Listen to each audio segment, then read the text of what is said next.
የኔ ውድ ቅመሜን ዛሬን አስታወስኳት፣ በእውነት አስታወስኳት። የኔ ጀግና፣ የኔ ጀግና፣ የኔ ብላተኛ ልጅ ብሩኬና ሀይሚ መቼም አይለያዩ፣ መቼም አይሳካልሽም፣ አይሆንልሽም። ሴት ልጅ በዚህ አክል ስትወርድ፣ በዚህ አክል ሴት መሆኔን እንድጠላ አደረሽ። የኔ ውድ ልጅ ጀግና። እንደዚህ ነው ወንድ ልጅ፣ እንዲህ ነው ቆፍጠን ሲል የሚያምርበት።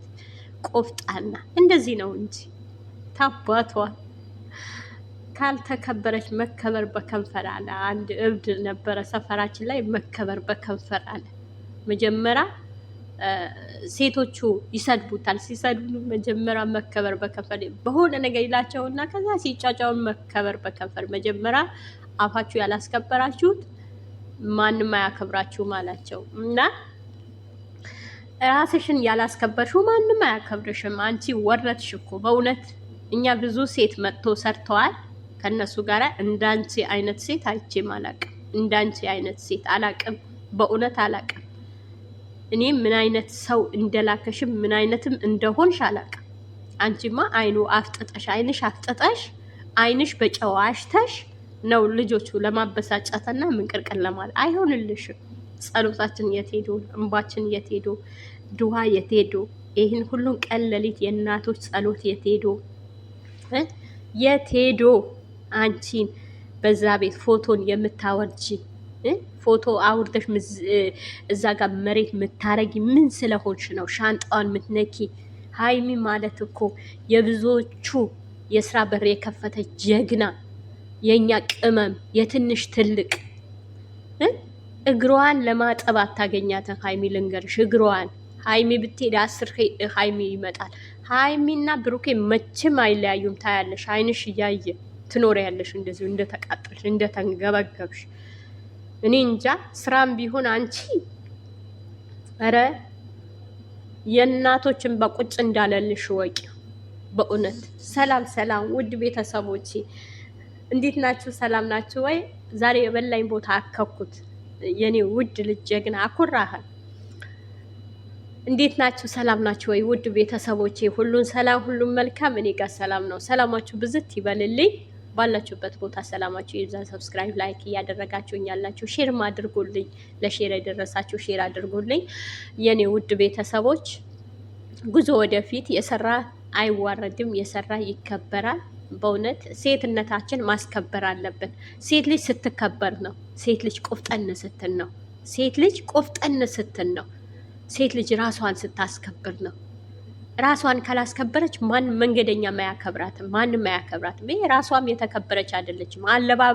አለባበስ ራሱ ፋሽን የማይገባት እርጉዝ ነኝ እኛ ፕላስቲክም ተሸከሚ ምንም ሆኜ አናውቅም። እሱን ትዋረጃለሽ ገና ብሎሻል እኮ በአደባባይ ታስፈራሪያለሽ። ደግሞ እንደደና ሰው ነገ እመጣለሁ።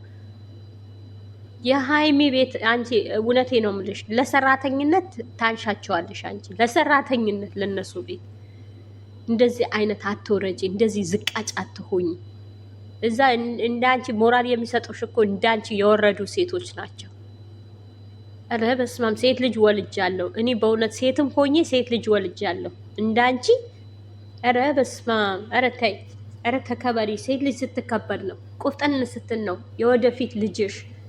አንቺ እኮ ይሄን ሚዲያ የሚጠፋ ይመስልሻል? ነገ እኮ የምትወልጂ ልጅ ያየዋል፣ የምትወልጂ ልጅ ያየዋል። በሰው ህይወት ገብተሽ ግግም የሰው ህይወት ማማሰል ማበጣበጥ፣ ስራም ቢሆን ልክ አለው፣ ልክ አለው። በእውነት ስራም ቢሆን ልክ አለው። እኛ ብዙዎቹ መጥተው አይተናቸዋል፣ ልክ አላቸው። በእውነት እንዳንቺ አይነት እኛ ስራን ከጀመሩ አይተናናቅም፣ አይተንም ሰምተንም አናቅም እንዴ። በቃ የሰው አፍ ይበቃሻል። አንቺ አርፈሽ ተቀመጭ። የሰው አፍ ይበቃሻል። የእናቶች እንባ ይበቃሻል። ጠጥተሽዋል፣ ይበቃሻል። ትጠጪዋለሽ ገና። በእውነት የምናፈሰው እንባ የትም አይሄድም። ተይ ተይ፣ ጥሩ አይደለም። በሄድሽበት መንገድ ጥሩ አይሆንልሽም። የበለጠ ያወጣብሻል። የበለጠ ውርደት ነው። ሴት ልጅ እኮ ስትከበር ነው። ባልሽ ነኝ ያለሽ አይደለም እንዴ? ያኛው ቢኒያም እንዴ ምንድን ነው እንደዚህ በዚህ ያክል መዘላዘል? ነገም እኮ ሌላው ጋር ሄደሽ እንደዚህ ነው እኮ የምትይው እንዴ? ምን ነው ሙጥኝ የሆነ ነገር ካያችሁ ሙጠኝ አለቅም። ኧረ እስኪ እንደ ሀይሚ ቆፍጠን በይ እያት እስኪ አለባበሷ ምንዋ እስኪ እያት። የስንቱ የስራ በር የከፈተች ጀግና ነች እሷ። ደግሞ አንቺ ከእሷ ታወሪያለሽ፣ የእሷን ስም ትጠሪያለሽ። እውነት እንደ እንትን ነው ይሄ የሊ ሾክ ይመስል እንደዛ ነው የሸከሸክኝ። በስመ አብ ወወልድ ወመንፈስ ቅዱስ። ራስሽን አስከበሪ። ሴት ልጅ ራሷን ስታስከብር ነው።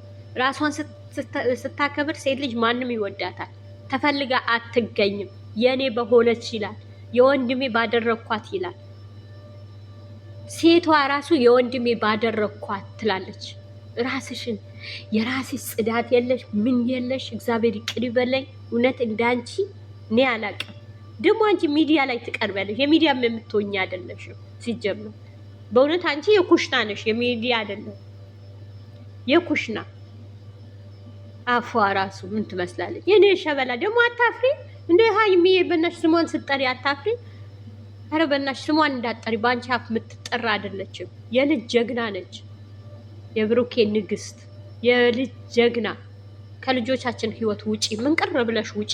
ወጥተሻል፣ አትመለሽ። በዛም አትመለሽ። በእውነት እንዲህ አይበቃሽም? እንዲህ አይሰለችሽም? እንዲህ ይሰልችሽ፣ ይብቃሽ። አረ ነውር ነው፣ ነውር ነው። እውነት የእውነት እርጉዝ ከሆንሽ ነውር ነው። ነገ ምን እንደምትሆኝ ታውቂዋለሽ። ግን እኛ እኮ በእርግዝናችን እኮ እውነት ሰው ያየናል ብለን ተደብቀን፣ ማን ያየናል ብለን ማንነታችን ደብቀን ሸሽገን ነው እኮ የምንኖረው። አረ ያንቺ ይገርማል። በእውነት ያንቺ የሚገርም ነው። ያንቺ በጣም ይገርማል።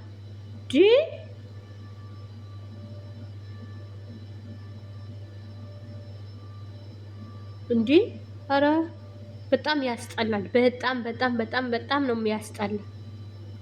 በጣም ነው የሚያስጠላ። ተይ ውጪ ከልጆቹ ህይወት አቶኛቸው ሲጀመር። እንዴ ምን ነው? ሴት ልጅ እኮ ስርዓት አላት። ሴት ልጅ እኮ ቅጥ አላት። ቅጥ የሌለሽ በህይወታቸው ገብተሽ ደግሞ ከሀይሚ የሀይሚ ስም ትጠሪያለሽ። ኧረ የሀይሚ ስም እንዳትጠሪ በጭራሽ። የሀይሚ ስም እንዳትጠሪ። ኧረ በስመ አብ። ደግሞ የእሷ ስም ስትጠሪ እንደው አታፍሪ? ስሟን ስትጠሪ አታፍሪ እንዴ? የልጆቹ ህይወት አታበላሽ። ውጪ ከአሁን በኋላ ተመልሰሽ አትመለሽ። የእነሱ ቤት አትመለሽ። በእውነት አትመለሽ።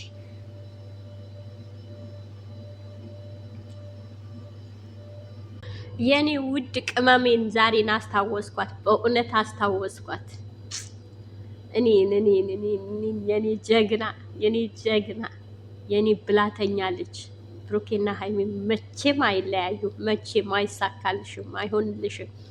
ሴት ልጅ በዚህ አክል ስትወርድ፣ በዚህ አክል ሴት መሆኔን እንድጠላ አደረሽ። የኔ ውድ ልጅ ጀግና። እንደዚህ ነው ወንድ ልጅ፣ እንዲህ ነው ቆፍጠን ሲል የሚያምርበት። ቆፍጣና እንደዚህ ነው እንጂ ታባቷ ካልተከበረች መከበር በከንፈር አለ። አንድ እብድ ነበረ ሰፈራችን ላይ፣ መከበር በከንፈር አለ።